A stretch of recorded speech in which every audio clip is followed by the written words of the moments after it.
When it comes to movie trivia, the internet is seriously abundant with the stuff, most of it useless and interesting to very few people, save for the most dedicated of movie nerds! And people who don't have jobs. But sometimes an instance of movie trivia will come along with the power to stop you in your tracks completely. Movie trivia so darn bloody godforsakenly f***ing good that you can't go on with your day until you've sent an email to everyone you know or made a point of standing up at work and shouting it across the office and getting fired. As such, I'm Ben from What Culture, and here are 10 insane movie facts that will blow your mind. They will, I promise. Number 10. Sigourney Weaver made that impossible basketball shot for real.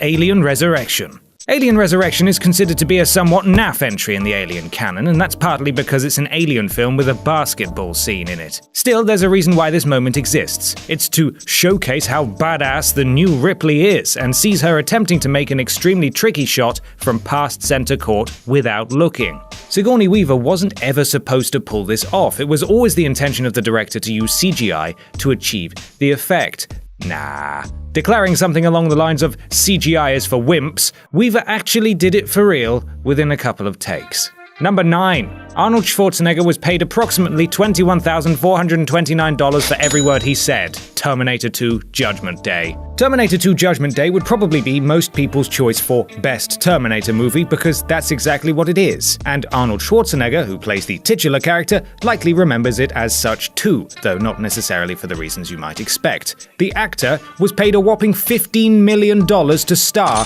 and only utters 700 words throughout the entire movie, which translates to around $21,429 per word. Uttering the iconic line, "Come with me if you want to live," bagged him $171,432 alone.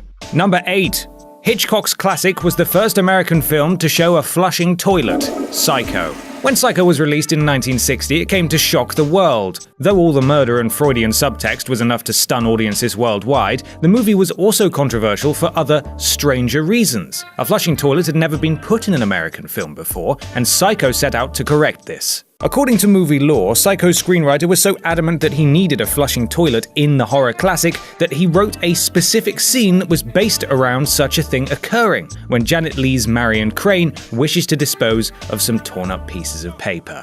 Number 7. Michael Myers' mask was just a Captain Kirk mask painted white. Halloween. Halloween is considered to be a defining work of the horror genre. Aside from its brilliant construction, eerie musical score, and iconic opening sequence, it's Michael Myers and his spooky mask that makes this movie what it is. Terrifying. So how did they come up with the mask? Surely it took a ton of time and heaps of effort to craft something so iconic. Bollocks! Believe it or not, Myers' mask is actually just a Star Trek Captain Kirk mask painted white. Tommy Lee Wallace, Halloween's production designer, had an incredibly small budget to work with, so he went and picked up the mask for $1.98. So, the reason Halloween was so scary? William Shatner. Number 6. Alfred Hitchcock refused to ever meet with Steven Spielberg because he felt like a whore. Alfred Hitchcock was one of Steven Spielberg's greatest idols, with his influence most noticeable in his 1975 masterpiece, Jaws. After the success of the movie, Spielberg decided that he might finally be able to meet with his hero, and spent days lingering around the set of Hitch's latest movie, Family Plot. What happened? Hitchcock asked that the lingering man be removed. When Hitch was told that it was Steven Spielberg and that he just wanted to spend 5 minutes in the master's company, Hitchcock said that he knew who it was, and that's exactly why he didn't want to meet him. But why? Because Hitch felt like a whore, having agreed to provide a voiceover for the Jaws ride for which he was paid $1 million. "I can't sit down and talk to the boy who did the Fish movie," he said. "I couldn't even touch his hand." I suppose you could call him a shit idol for Spielberg for whackers. Hashtag shit idol for Spielberg for whackers. Number 5. There's a potato and a shoe in the asteroid field. Star Wars Episode 5, The Empire Strikes Back. Being a production designer on any movie gives you a unique window of opportunity afforded to very few. That's to say, you're one of the few people who might attempt to sneak things into the film that only you and your fellow co-workers know about. And that's precisely what happened during the making of Star Wars Episode 5, where the guys working on the asteroid field sequence decided to include a potato and a shoe. Seriously, it's extremely difficult to see properly, but you catch a glimpse of both of these objects soaring past the Millennium Falcon as it tries to avoid a flurry of asteroids. George Lucas himself didn't even know about these hilarious inclusions until years after the movie was released in theaters. He probably edited it out for the special editions or something, whatever it is he did. Next, number 4. 532 cars were destroyed over the course of production. Transformers: Dark of the Moon. We all know just how much Michael Bay likes to use his movies as a form of explosion therapy. Even for Bay, though, destroying 532 individual vehicles during the making of his third Transformers film seems somewhat excessive. How and why did he achieve something like this, and who put up all the cars? The budget, you're probably thinking, must have been huge, and you'd be completely right in saying that, but none of that money went on the explosion-bound cars, as they were all given to Bay and his team by the production's insurance company for free.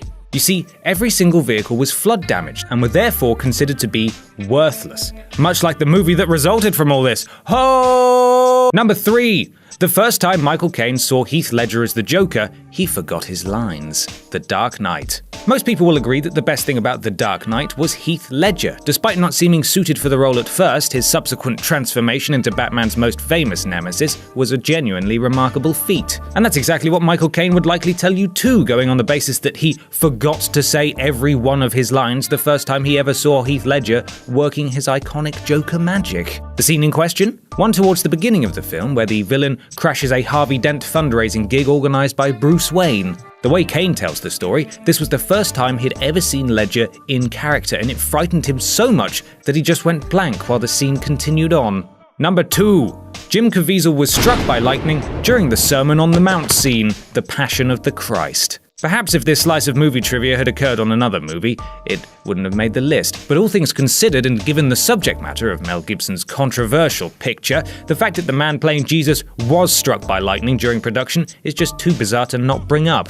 It's really rather spooky, even more so when you realize that the scene being filmed at the time took place on a mountaintop whilst Jesus is giving the famous Sermon on the Mount. Of course, you're more likely to get struck by lightning if you're standing on a mountaintop, but you can't argue with the trivia value of this insane fact. Is your mind blown yet? Is it? Still got one to go. Number 1. Qui-Gon Jinn's communication device is just a Gillette Sensor XL razor for women. Star Wars Episode 1: The Phantom Menace. One of the great things about Star Wars is the sheer attention to detail apparent in every frame. The production designers on all 6 films obviously took pride in their work, and it shows. The weapons, the costumes, the gadgets, all of them feel real and intricately produced. Well, at least that's what you might have thought until you realize that some of the props are just normal, everyday objects. In this case, we're talking about Qui-Gon Jinn's little communication device, which is just a redecorated Gillette Sensor XL razor for women. Gillette Sensor XL razor for women. The razor that all women deserve. Available now for the low price of $4.99. I don't actually know. I don't know how much it costs. Stranger still, it was then put into shops as a toy, so you could buy it for your children for a whopping $30.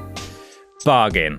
And that's our list. Are there any facts we missed off that blew your mind? Let us know in the comments below, and don't forget to like, share, and subscribe. You can even follow me here on Twitter if you're fancy. I'm Ben from What Culture, and thanks for watching.